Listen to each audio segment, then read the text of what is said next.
할렐루야. 오늘도 살아계신 하나님을 예배하는 거룩한 자리에 서신 여러분, 저와 여러분 하나님의 충만한 은혜로 새 힘을 얻는 귀한 은혜의 시간 되기를 간절히 소망합니다. 우리 오늘 민수기 5장 11절에서 28절 말씀을 가지고 군사로 사는 법이라는 제목으로 말씀의 은혜를 나누고자 합니다. 지금 우리 주변에서 지지난주에는 철거 건물이 붕괴하면서 지나가던 버스를 덮쳐서 참 무고한 인명이 참 억울한 그런 희생을 경험했는데, 지난주 또 목요일날 부천에 있는 쿠팡물류센터에서 큰 화재가 나면서 소방대장 한 분이 순직하는 그러한 일을 보았습니다. 어제 그 시신이 수습되었고 이제 연결식을 하게 되는데, 오늘 군사로 부름을 받은 우리들, 군사는 사명에 죽고 사명에 죽는 그러한 살고 사명에 죽는 사람들입니다.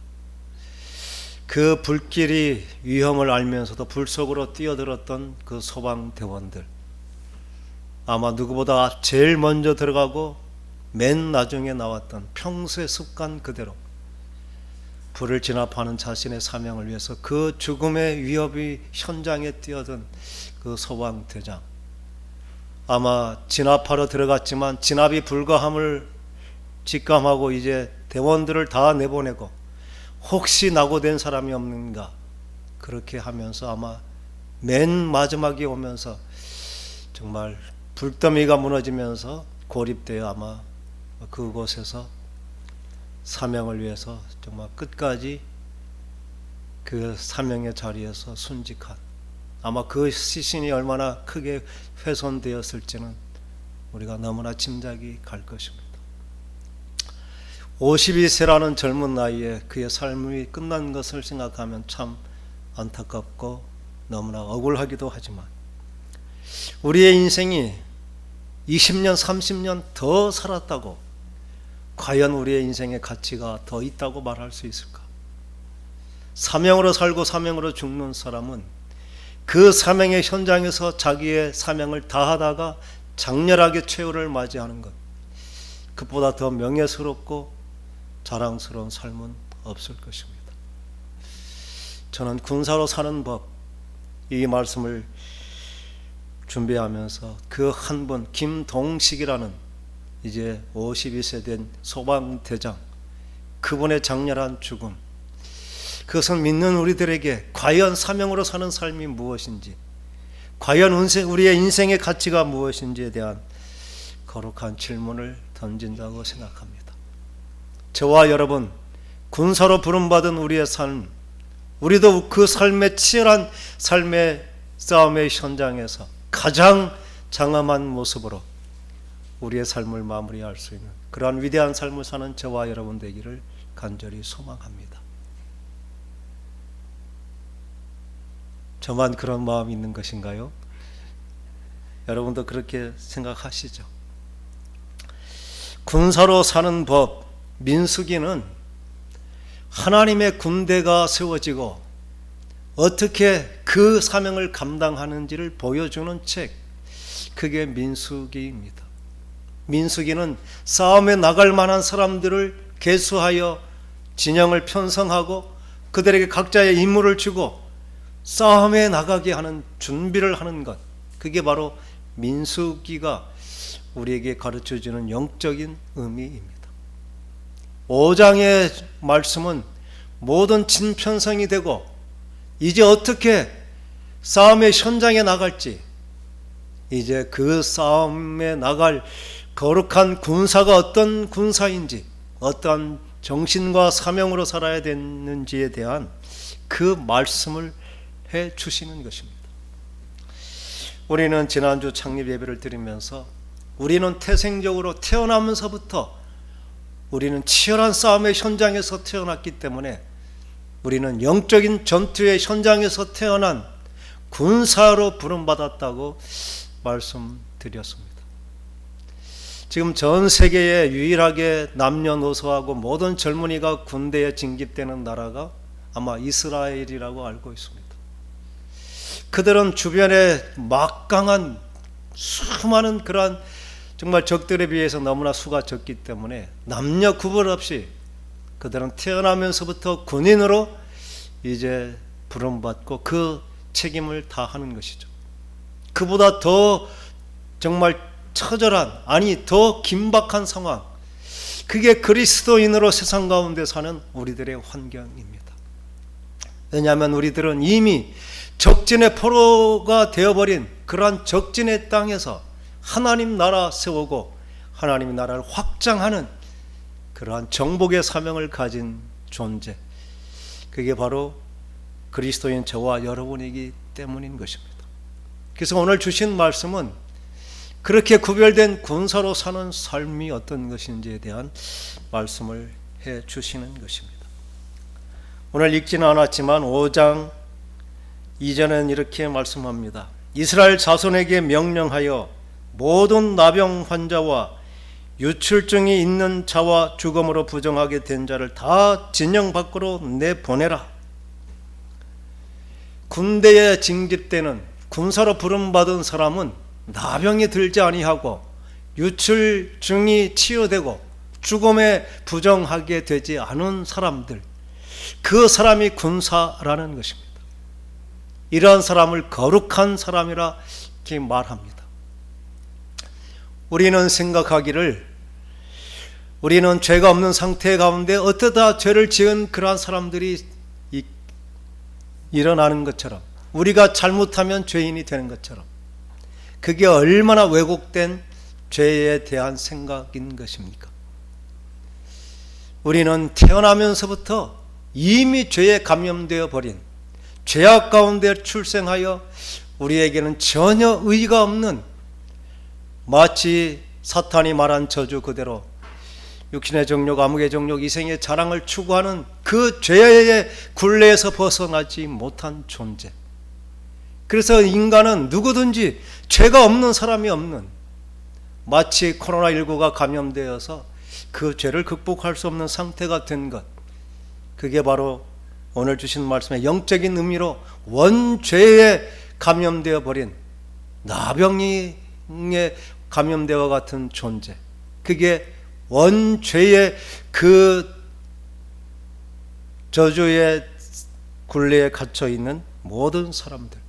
이스라엘 백성들은 동일한 그러한 나병 환자와 같이 그 하나님의 거룩한 군대가 될 수 없었지만, 그들은 유월절 어린 양 피를 통해서 죽음의 땅에서 건짐을 받고, 그들은 죄의 세력을 이긴 자, 그래서 나병에서 구원을 받고 그들은 거룩한 백성이 된, 그럼에도 그들 중에 그 죄악의 그 본성을 이기지 못하는 아주 극소수의 사람이 있을 뿐이지, 우리들은 정반대의 상황이죠. 모두가 나병인데 나병에서 구원함을 받은 사람, 그게 예수 그리스도를 만나 죄와 사망의 권세가 극복된 저와 여러분, 원죄가 극복된 저와 여러분이 바로 거룩한 군사로 부름받은 우리들의 참 모습인 줄 믿습니다. 성경은 죄에 대해서 분명히 말씀하고 있습니다. 우리가 죄를 생각할 때 모두 다 어떤 생각을 하냐면은 갈라디아서 5장 9절에서부터 말씀하는 이게 우리의 죄라고 말합니다. 한번 읽어보겠습니다. 갈라디아 아까 말씀 5장 9절의 말씀, 육체의 일은 분명하니 곧 음행과 더러운 것과 호색과 우상숭배와 주술과 원수 맺는 것과 분냄과 시기와 분쟁과 시기와 분냄과 당 짓는 것과 분열함과 이단과 투기와 술취함과 방탕함과 또 그와 같은 것들이라. 전에 너희에게 경계한 것 같이 경계하노니 이런 일을 하는 자들은 하나님의 나라를 유업으로 받지 못할 것이다. 우리는 이게 죄라고 생각합니다. 이것은 근본적인 죄가 아니라 마치 죄의 나무에서 열리는 열매와 같은 것입니다.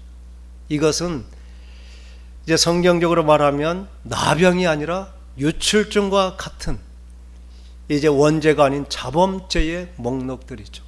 그 원죄는 무엇일까요? 성경은 분명하게 이 모든 죄의 근원된 그 죄의 뿌리가 무엇인지를 우리에게 분명히 밝혀주셨습니다.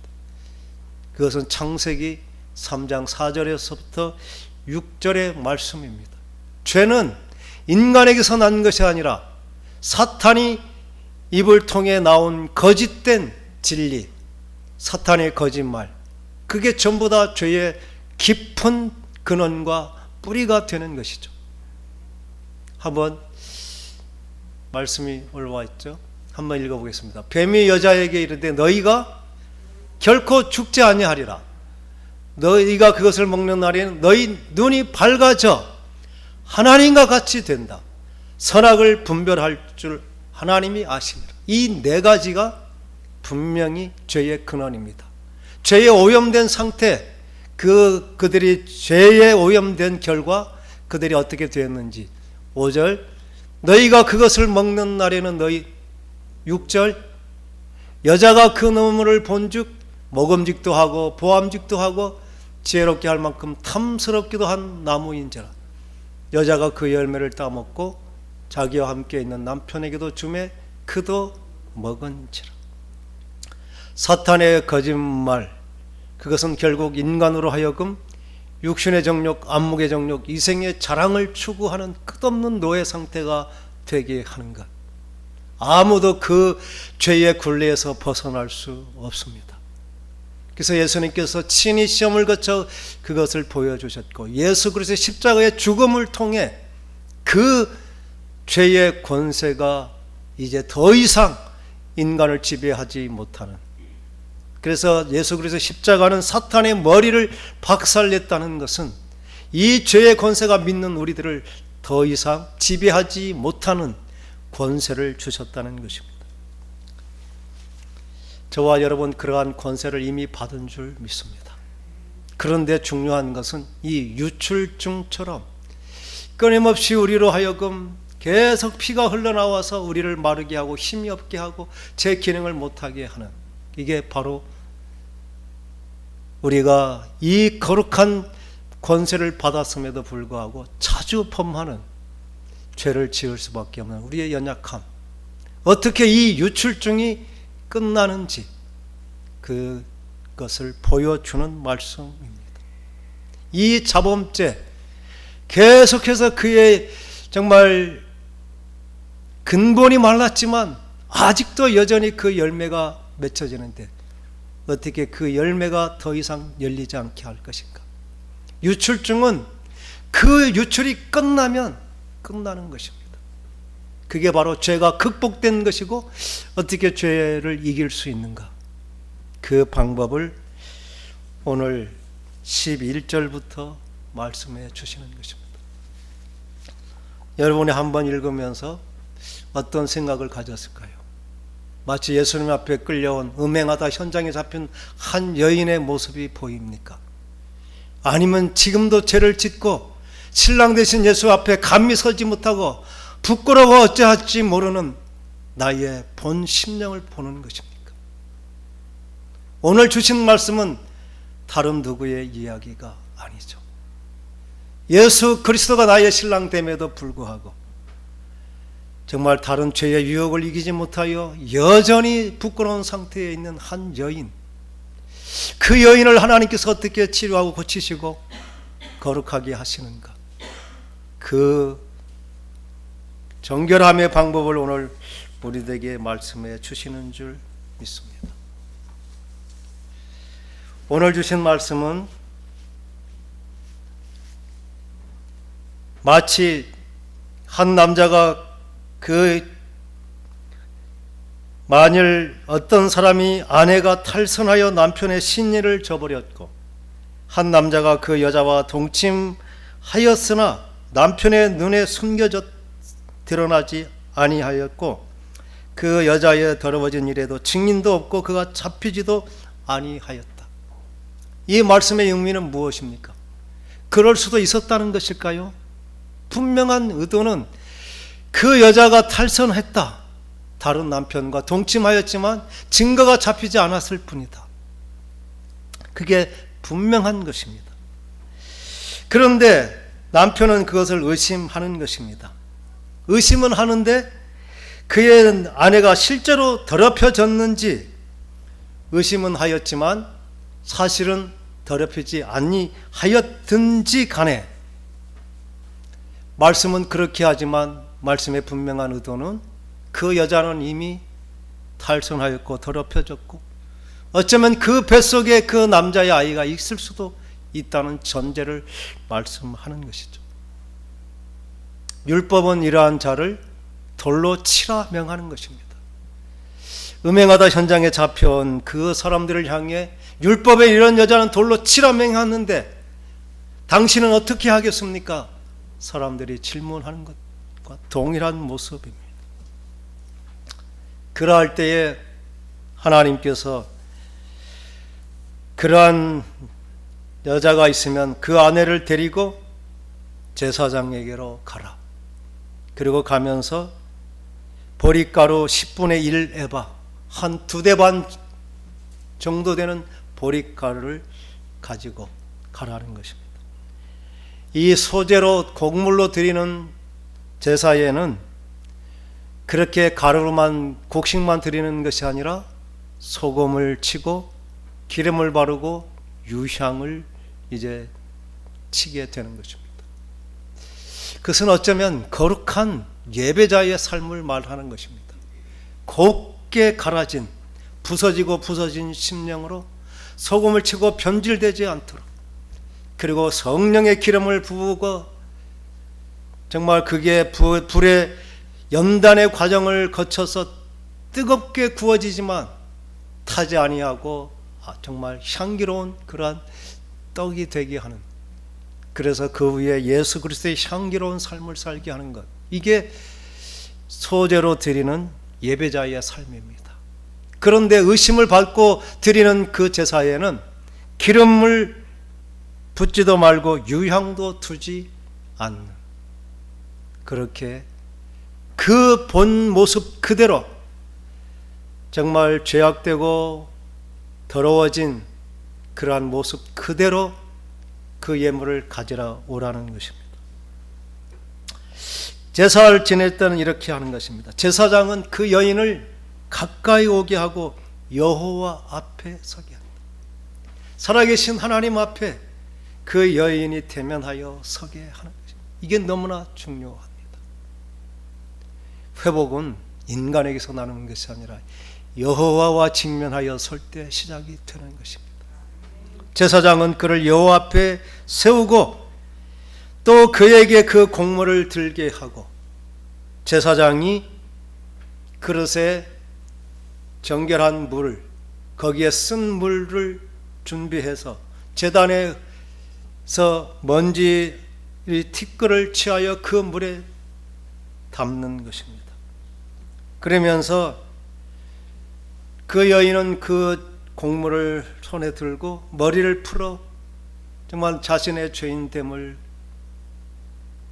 고백하게 하고, 그리고 제사장은 거룩한 물에 제단에 티끌을 놓고 그리고 종이에다가 맹세하게 하는 저주의 글을 쓰는 것입니다. 저주의 글은 내가 만일 범죄하였으면 이 물을 먹으면 뱃속에서 쓰게 되고 내 배는 부어오르고 내 넓적다리는 마르게 될 것이다.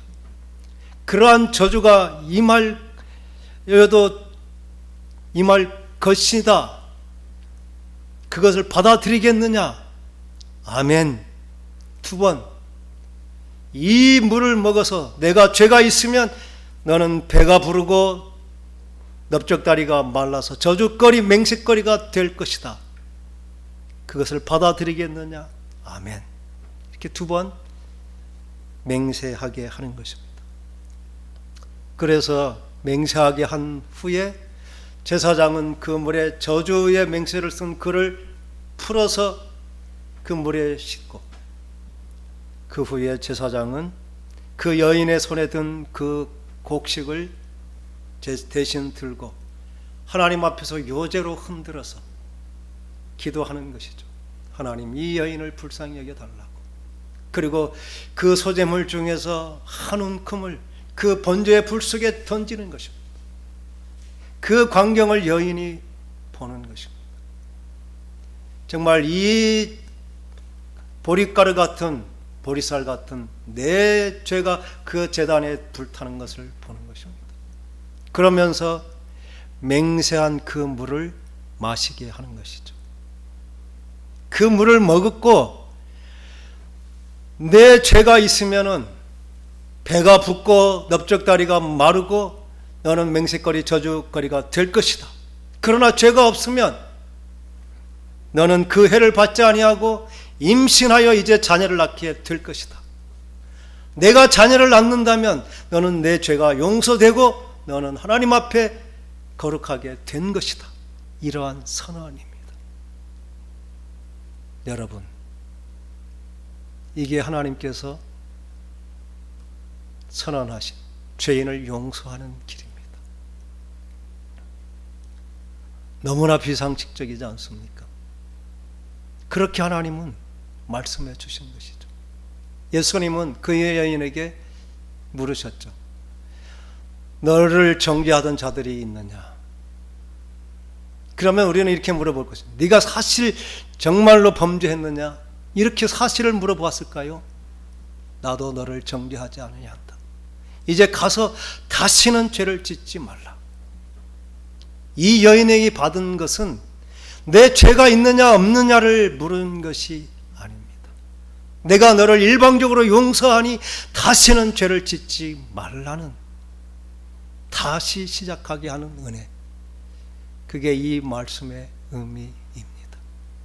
한 번도 제사장이든 이 법에 따라서 내가 정말로 범죄한 사실이 있느냐고 질문한 적이 있습니까? 그렇게 물었다면 양심적으로 예라고 대답했을 것이고 그는 반드시 죽었을 것입니다. 그러나 하나님은 그렇게 묻지 않습니다. 내가 범죄한 것이 사실이냐 묻지 않죠. 돌려서 내가 범죄했으면 나는 저주의 맹세 그대로 배가 붓고 넓적다리가 마를 것이고, 내가 범죄하지 않았으면 너는 해를 받지 아니하고 내가 이제 자녀를 낳고 내가 건강하게 살 것이다. 아마 어쩌면 이 여인은 이미 범죄한 그 순간 그 뱃속에 다른 남자의 아이가 있었을지도 모릅니다. 하나님께서는 그 여인도 살리고 그 속에 있는 생명도 살리는, 그래서 그가 여전히 아들을 낳았지만 이게 누구 아들이냐 따지지 않고 그냥 아들이 되게 하는 것. 이게 하나님이 유출종 그 죄를 정결케 하는 법. 만약 저주의 맹세거리가 그게 만약 내가 죄를 범했으면 내 배가 부어오르고 내 넓적다리가 부어오를 것이다. 이렇게 했다면 혹시 그러한 경우가 있을 수도 있죠. 물의 어떤 작용에 의해서 몸이 붓는다면 어떻게 배만 부르고 넓적다리는 반대로 마를 수가 있습니까? 하나님은 그렇게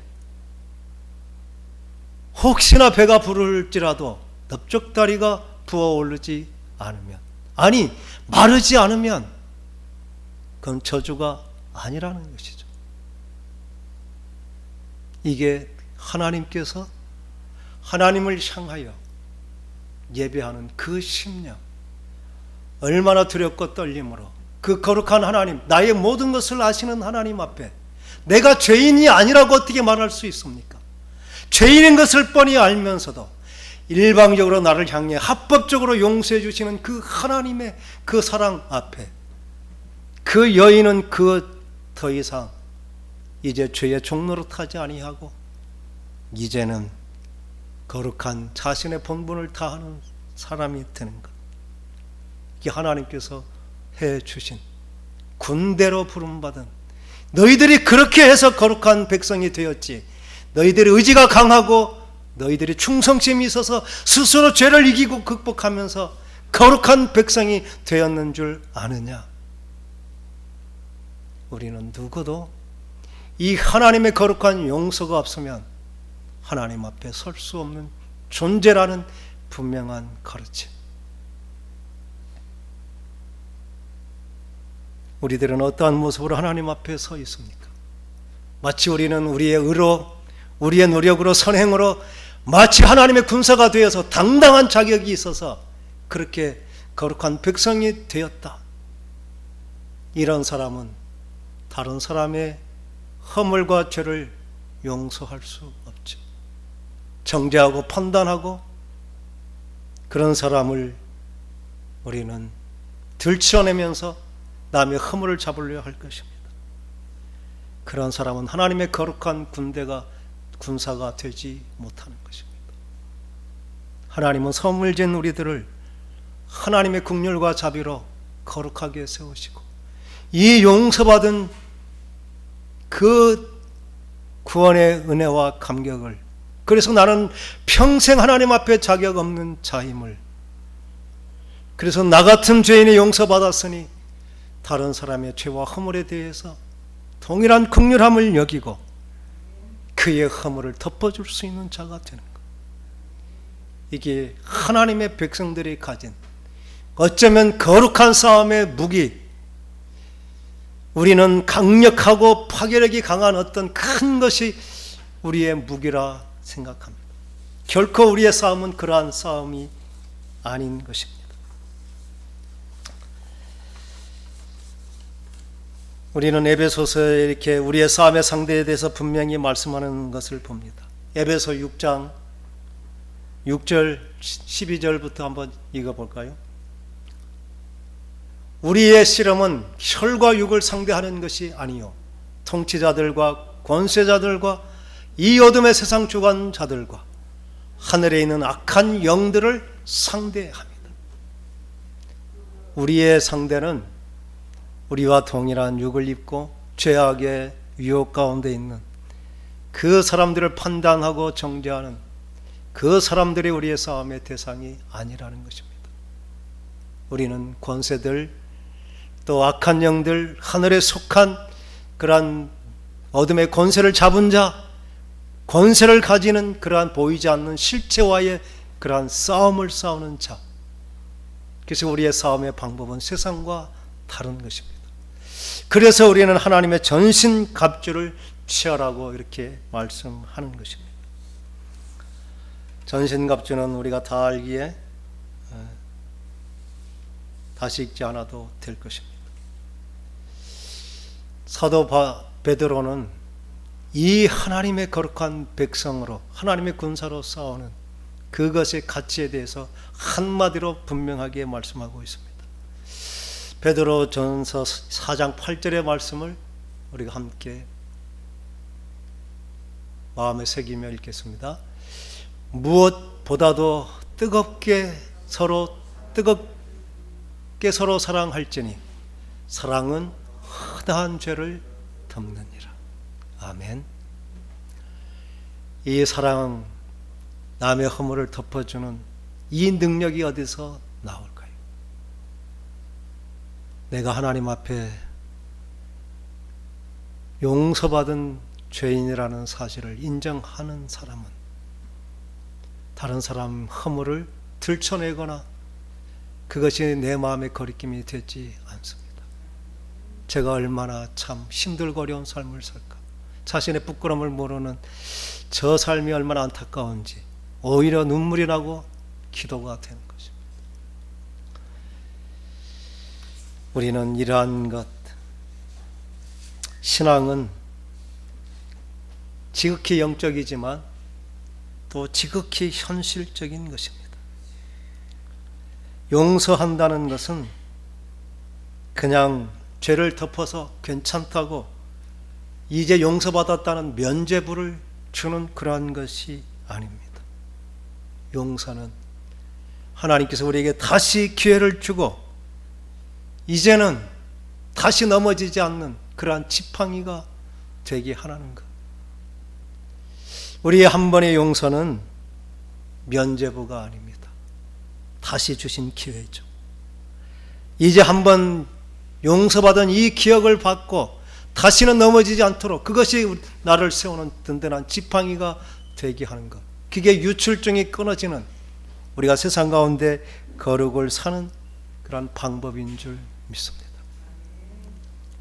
그게 하나님께서 해주신 용서고, 용서받은 우리는 어떠한 마음으로 살아야 될까요?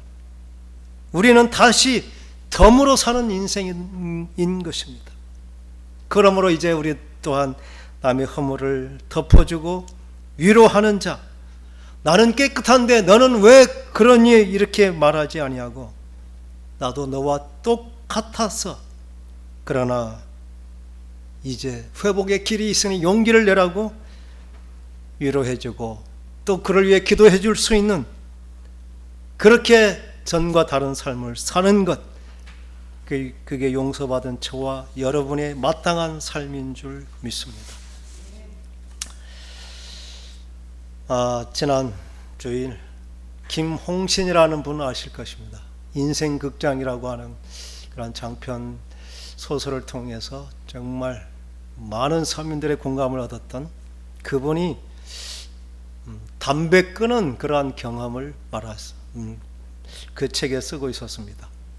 37년 6개월 동안 피웠던 담배를 어느 날 끊은 것이죠.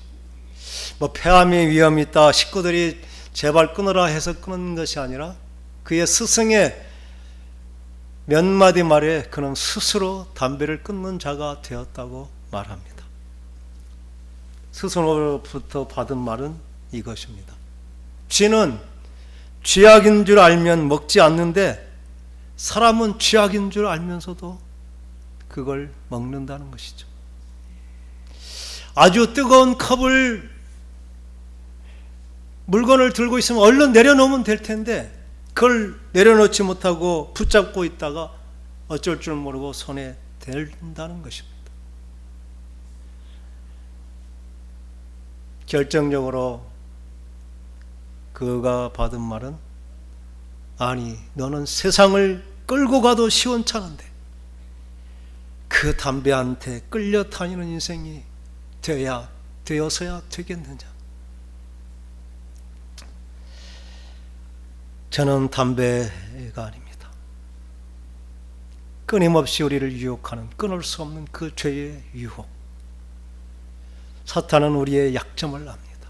돈에 약한 사람, 이성에 약한 사람, 명예에 약한 사람, 어떤 오락과 취미에 약한 사람, 끊임없이 우리의 약점을 끊임없이 도전하고 우리로 넘어지고 끊을 수 없는, 마치 중독과 같은 것이 되게 하지만, 하나님께서는 우리를 하여금 더 이상 그것에 끌려다니는 존재가 아닙니다.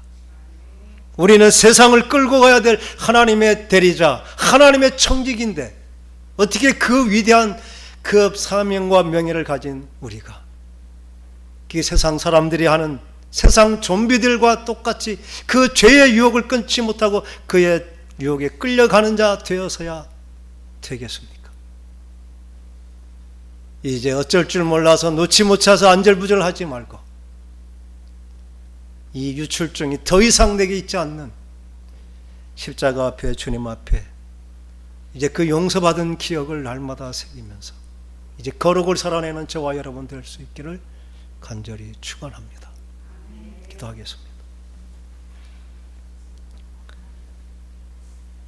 살아계신 아버지, 참으로 정의의 잣대로 우리를 판단하신다면 죽는 순간까지 거룩할 자 아무도 없습니다. 오늘 내가 하나님 앞에 하나님의 자녀라, 거룩한 하나님의 백성이라 말할 수 있는 것은 그럼에도 불구하고 기회를 주시고 또 주시는 그 하나님의 긍휼과 자비 때문임을 고백합니다. 이제 더 이상 죄에 끌려다니는 죄의 노예가 되지 아니하고 마땅히 하나님의 주신 사명을 향해 정말 세상을 끌고 가는 존재, 사명의 현장에서 가장 아름답게 전사하는 그 충성된 군인과 같은 모습으로 매일 치열한 죄와 싸움에서 승리하는, 그래서 하나님의 거룩한 사명을 감당하는 하나님의 군사로 수용받는 우리 모두가 되게 하여 주시옵소서.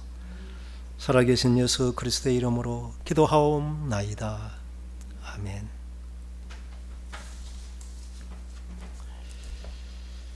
찬송가 390장 찬양 올려드립니다. 영순 집사님.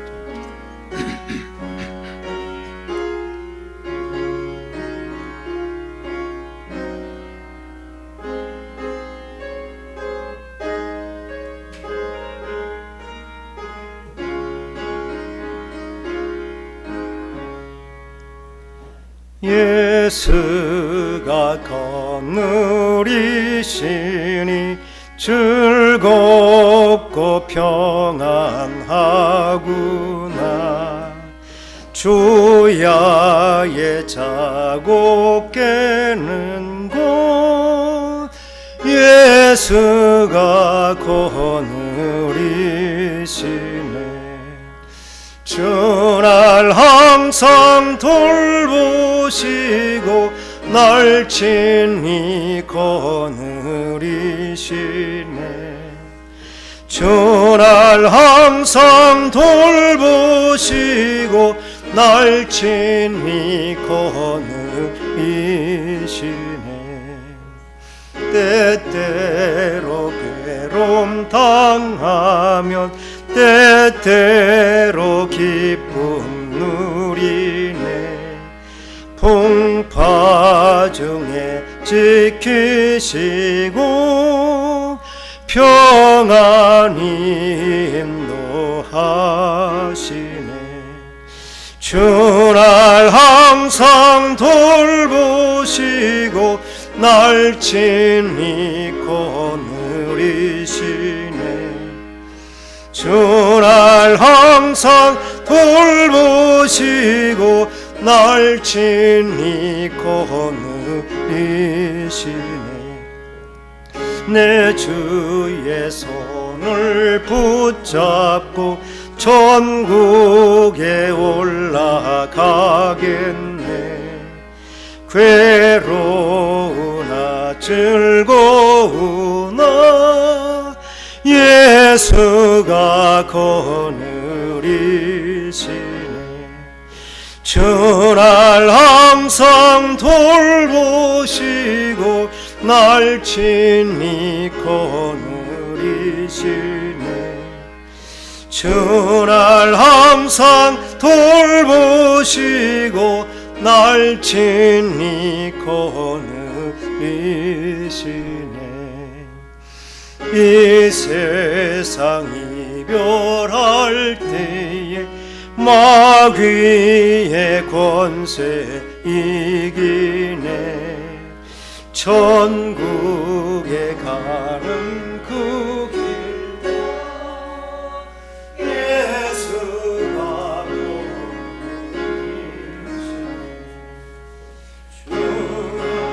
항상 돌보시고 날 친히 거느리시네. 주날 항상 돌보시고 날 친히 거느리시네.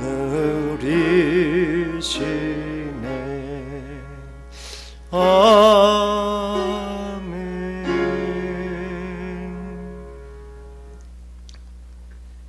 걸어가신 아버지, 오늘도 우리의 죄와 허물을 덮어주시며 거룩하게 하시고 하나님의 참으로 아름답고 거룩한 기업의 삶을 살 수 있도록 복 내려주시며 은혜 베풀어 주심을 감사합니다. 이 시간 우리에게 주셨던 그 하나님의 깊으신 은혜와 사랑을 기억하며 예물로 구별하여 하나님께 봉헌하며 영광 올려드립니다. 내 삶의 구원자 또 나의 삶의 모든 것 되시는 하나님께서 나에게 생명 주시고 기회 주시고 복 내려주셨음을 고백하며 주신 것 중 10분의 1을 구별하여 올려드립니다. 전능하신 하나님, 그 삶을 능력 있게 하시고 강건케 하시고 능히 사명을 감당할 수 있는 하늘의 권세로 덧입혀 주시옵소서. 약속의 말씀 그대로 그의 하늘을 열어주시며 아버지 하나님, 정말 병충해 입지 아니함처럼 아버지 강건케 하시고 기한전에 떨어지지 아니함처럼 하나님이 주신 아름다운 비전을 이루어 하나님께 영광 올려드리게 하시고 그의 삶의 자치마다 예수 그리스도의 향기 나는 복되고 아름다운 삶을 설계하여 주시옵소서. 모든 것을 감사의 제목으로 올려드리는 손길, 하나님께서 아버지 날마다 감사가 넘치게 하시고 더 큰 감사로 살아계신 하나님을 영화롭게 하는 복된 삶이 되게 하여 주시옵소서. 또 하나님께서 주신 정말 복된 농장에서 이제 추억한 것, 이제 아버지 하나님 그 대금을 하나님께 또 감사의 예물로 올려드립니다. 그것을 통해 정말 주의 생명이 증거되게 하시고 덕을 세우게 하시고 어떠한 모습으로든지 주의 복음의 열매가 맺혀지는 복된 생명의 땅이 되게 하여 주시고 그 땅에 헌신하는 모든 종들의 삶을 주님 기억하시며 은혜와 복을 내려 주시옵소서. 한 주간 지켜주셨던 은혜를 기억하며 또 주일 예물 올려드린 손길, 이 한 주간 전능의 오른손으로 붙들어 주시고 여호와 일에 준비된 풍성한 복을 누리며 하나님께 영광 돌리는 복된 한 주간 되게 하여 주시옵소서. 살아계신 예수 그리스도의 이름을 받들어 축복하며 기도하옵나이다. 아멘. 교회 소식 전해드리겠습니다. 오늘도 함께 예배에 참여하신 여러분 모두를 주님의 이름으로 환영하고 축복합니다. 벌써 6월달도 이제 세 번째 주간이 되었습니다. 이 한 주간도 주의 은혜로 평안하시기를 또 바랍니다. 지난 주간에 우리 열무 작업을 했습니다. 다 무상으로 드리려 했는데 그래도 참 지인들이 또 정성을 모아주셔서 한 25만 원 정도 우리 현금으로 받게 되었습니다.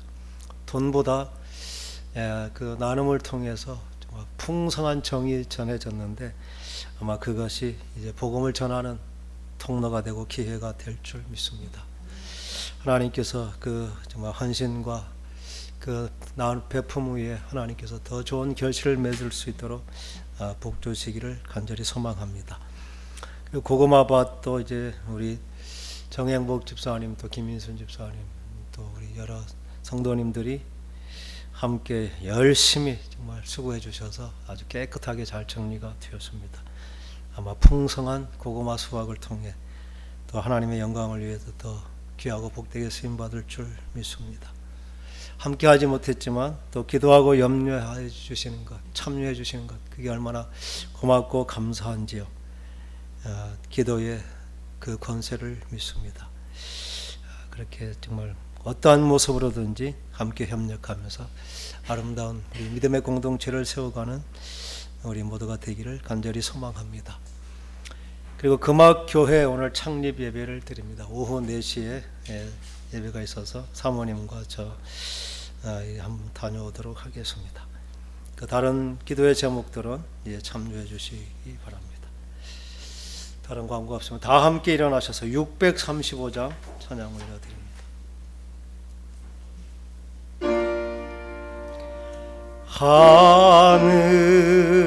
하늘에 계신 아버지 이름 거룩하사 주님 나라 임하시고 뜻이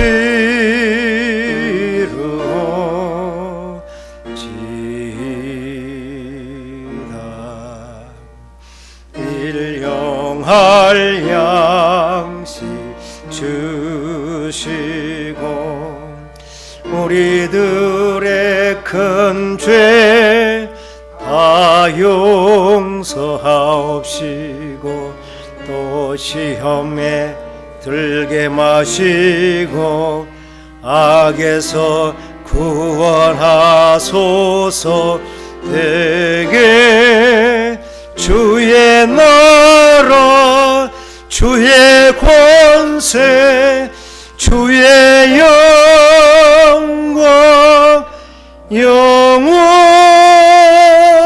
영원히 아멘.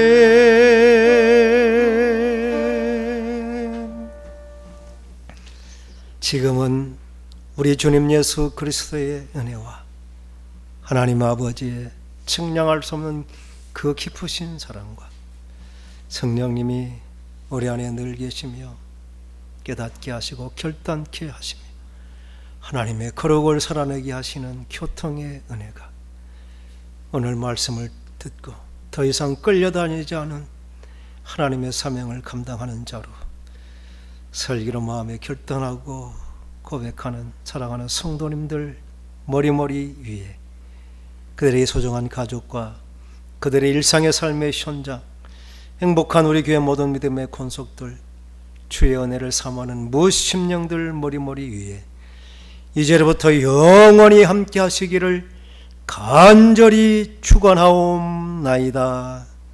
아멘.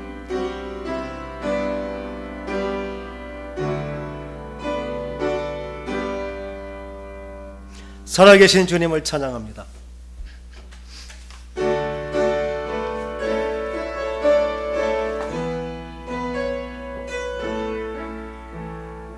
주 하나님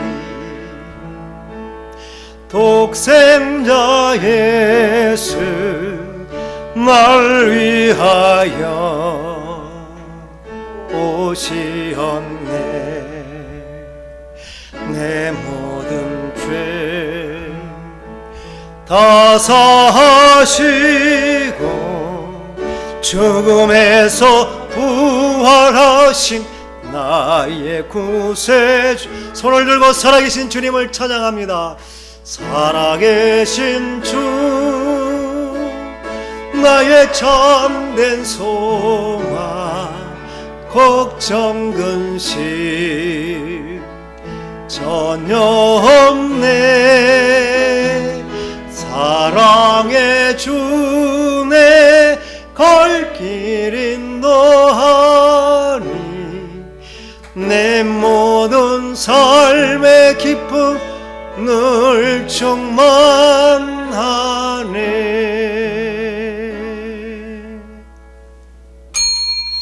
우리 예배를 받으신 하나님께 감사와 영광의 박수 올려드립니다. 할렐루야.